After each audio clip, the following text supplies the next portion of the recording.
આજે આપણે આંબલી અને ગોળની ચટણી બનાવીશું. તો પાણી સાથે મેં આંબલી અને ગોળ નાખી દીધા છે. હવે આપણે તેમાં મીઠું નાખીશું. હવે આપણે ઉકળવા દઈશું.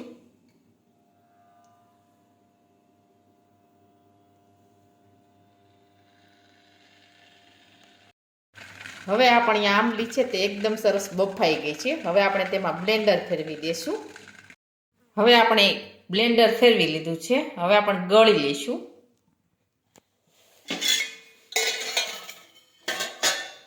આ રીતે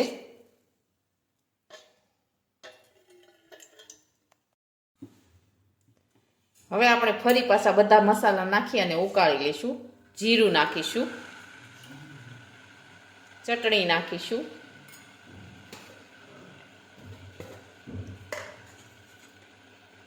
થોડું મીઠું નાખીશું. હવે આ રીતે બધા મસાલા છે તે મિક્સ કરી દઈશું. હવે આપણે ઉકળવા દઈશું આને.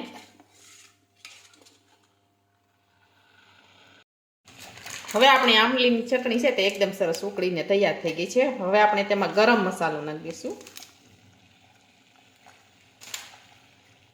હવે આપણી ચટણી છે તે તૈયાર થઈ ગઈ છે બનીને. હવે આપણે ગેસ છે તે બંધ કરી દઈશું. હવે આપણે ધાણા નાખી દઈશું. હવે આપણી આંબલીની ચટણી છે તે એકદમ સરસ બનીને તૈયાર થઈ ગઈ છે. અને અમારો આ વિડીયો ગમે તો મારી JK કુકિંગ્સ એન્ડ હેન્ડવર્ક ચેનલને લાઈક કરો, શેર કરો અને સબસ્ક્રાઈબ કરો.